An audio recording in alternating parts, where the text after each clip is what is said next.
Hoy nos encontramos con Jesús Espinosa, redactor del Objetivo y Neutral. Buenas tardes, Jesús, ¿qué tal? Hola, ¿cómo estás? Bueno, si te parece, podemos empezar contándonos un poco tus funciones en Neutral. Pues es un poco de todo, la verdad. Como bien has dicho, soy periodista y redactor de neutral.es, de nuestra web, tanto reportajes como verificación también, y redactor del Objetivo de La Sexta, que es el programa que produce Neutral, porque también somos productora, entonces pues también soy redactor de ese programa. Bueno, pues muy bien, si quieres ya nos metemos de lleno con el tema de la desinformación. Y bueno, la primera pregunta que tengo es, bajo tu punto de vista o tu visión, ¿qué papel han jugado las redes sociales en lo que viene siendo la supervivencia de esta desinformación o los bulos? Bien, las redes sociales, como cualquier herramienta, ¿no?, que tengamos a nuestro alcance, pues se puede usar de forma positiva, se puede usar bien o se puede usar mal. En este caso, la desinformación se nutre de las redes sociales como un altavoz para poder propagarse. Es decir, si ahora mismo tenemos un problema con la desinformación es porque se viraliza, es decir, se comparte muchísimo y por tanto llega a ser un problema importante. Bueno, tanto es así que peligra incluso las democracias y ahora en una época de pandemia la salud de las propias personas, ¿no? Por eso es importante luchar contra la desinformación. La desinformación ha existido siempre, ¿no?, en forma de mentira. El ser humano ha mentido siempre. El problema es que, como hemos dicho antes, la mentira pues era de boca a boca y tenía la repercusión que tenía y a lo mejor pues podía llegar a donde podía llegar, ¿no? Pero con las redes sociales todo el mundo puede publicar, todo el mundo puede ser eh, potencialmente difusor de contenido y el problema nos encontramos cuando lo que se publica es falso, de forma intencionada además, es decir, a sabiendas, y se viraliza esa falsedad y por tanto se convierte en un peligro importante para, pues, para todos los usuarios que están en las redes sociales y que las usan de forma positiva, que las usan bien. ¿Y por qué puede suponer un peligro esta viralización de ciertas formas de desinformación? ¿Por qué es tan Pues un peligrosa? ejemplo, sí, pues un ejemplo muy concreto que te voy a poner, Javi. Ahora mismo en la pandemia, por ejemplo, ¿no?, que se viralicen contenidos, por ejemplo, antivacunas, es un peligro para la salud, porque es mucho más peligroso tener un COVID grave que te vacunen. A día de hoy, con las vacunas que conocemos, el riesgo es mucho mayor tener un COVID grave a que te vacunen. O otro ejemplo concreto, en la época en la que estábamos en el confinamiento duro en casa, en 2020, cuando se hablaban de falsos remedios para curar el coronavirus, ingerir ciertos alimentos, bueno, no alimentos, ingerir ciertas cosas o ciertos líquidos, etcétera, que podían ser peligrosos para tu salud. Había gente incluso que se lo creía y que eso pues, puede poner en peligro tu propia integridad física, ¿no? Esto es un ejemplo muy paradigmático, pero muy significativo del peligro que supone la desinformación en según qué casos. Claro, y luego también a nivel democrático puede ser muy peligroso porque puede cambiar totalmente la opinión pública de un sector de la sociedad o de un sector muy grande de la sociedad. Efectivamente, yo te ponía un caso en el que estaba en peligro la integridad física de una persona, pero también hablamos de desinformación de tipo ideológica, ¿no? Es decir, cuando hablamos, y en Newton lo hemos visto mucho, hay mucha desinformación que, por ejemplo, ¿no?, apunta a los más débiles, ¿no?, a los inmigrantes, a las personas que llegan a España en situación irregular, ¿no?, personas sin papeles, que se suele decir, ¿no? Se les ataca, se les criminaliza y eso evidentemente es de corte pues no sé si decir ideológico porque no es una ideología, es racismo directamente, ¿no? Es decir, es de corte racista, sin ir más lejos, ¿no?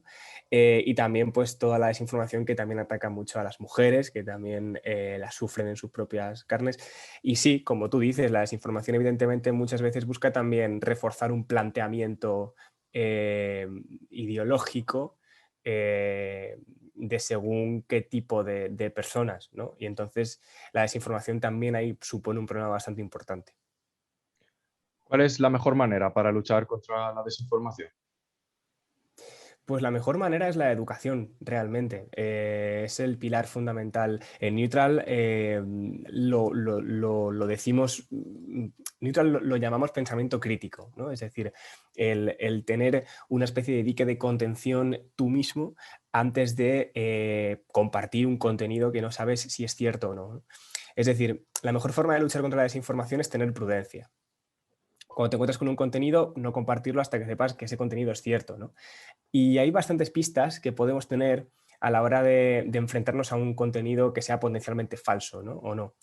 Por ejemplo, quién lo ha publicado, es decir, quién ha difundido ese contenido, si es un medio de comunicación conocido en España o en otro país, que tenga prestigio, que tenga varios años, etcétera, un equipo de periodistas detrás, o no, o es una especie de blog que no sabemos de dónde ha salido o quién lo ha escrito, etcétera, ¿no? Si está firmado o no ese contenido, si hay algún link al que podamos acceder, cómo se nos presenta ese tipo de contenido, es decir, si se nos presenta de forma llamativa, con mayúsculas, con emoticonos, no lo sé, si se nos presenta de forma sensacionalista, ¿no? Es decir, hay bastantes pistas antes de enfrentarse a un contenido que nos puede ya indicar si es cierto o no. Bueno, y aparte de eso, evidentemente, el propio contenido ya, ¿no? Es decir, leerlo, conocerlo bien y comprobar si, por ejemplo, eso que nos están diciendo se ha publicado en otro sitio, si lo han dicho más personas o si no. Entonces, esas suelen ser ciertas pautas que se pueden hacer en casa realmente, no hace falta ni ser periodista ni nada para intentar seguir esos pasos, ¿no? Y si aún así, que también lo entendemos porque hay desinformación compleja, evidentemente, y que no se verifica de un día para otro, eso lo sabemos muy bien, desgraciadamente, si aún así no se comprueba el contenido, si no estás seguro de si es cierto o no, nos lo puedes mandar a nuestro número de WhatsApp y nosotros lo verificamos y te lo devolvemos verificado y te decimos si es contenido verdadero, si es falso o no, o si es engañoso, o si mantiene ciertos datos verdaderos, pero los contextualiza de forma que parecen datos falsos, etcétera, que eso también existe. La desinformación coge muchas veces los datos, los estrangula de tal forma que, aunque sean ciertos o sean datos que estén en consonancia con la realidad, muchas veces cómo lo adornan, ¿no? Hace que la conclusión que tenga el lector al ver ese contenido sea que todo es falso, ¿no? Eso también lo hace mucho la desinformación y eso es un peligro. Pero bueno, esos son los pasos que puede seguir cualquier persona y, insisto, si no, pues nos lo puede mandar y nosotros lo verificamos. Estoy totalmente de acuerdo en eso que dices de la educación y al fin y al cabo es la alfabetización del público con ese Efectivamente. cierto escepticismo ante cualquier información que aparezca. Y bueno, la última pregunta que tenía iba un poco en la línea de qué consejos darías, pero bueno, básicamente ya me has dado bastantes, o sea que si quieres decir algún consejo o algún truco de cara al público que les pueda ayudar a identificar más fácilmente cualquier desinformación. Yo el consejo más, no sé, el consejo más directo que le puedo decir a cualquier persona es que tenga el pulgar quieto antes de compartir. Yo eso siempre lo tengo bastante presente en mi tiempo libre porque, claro, yo lo entiendo. O sea, yo evidentemente pues trabajo de esto, ¿no? En Newtal trabajamos de esto, los verificadores europeos, españoles trabajamos de esto, pero claro, una persona que esté en su casa, pues no sé, en el sillón, con el móvil, ¿no? Y de repente esté haciendo swipe y tal, claro, esa persona se va a parar a comprobar un contenido si está en su tiempo libre, no está, tiene la mente en otra cosa, está en ocio, ¿no? Entiendo que es complicado, pero claro, tener el pulgar quieto es muy importante, es decir, antes de compartir, para, piensa y ya después tomas una decisión en base a lo que estás viendo de forma detenida, ¿no? Pero no compartir y ya después pensar o no compartir y ya después dudar, no. Primero tienes que frenar y ya después, haciendo esas pequeñas comprobaciones que te he dicho antes, que son muy sencillas, y si no, nos lo mandáis o nos lo manda, después ya compartirlo sin ningún problema. No se acaba el mundo si no lo compartes.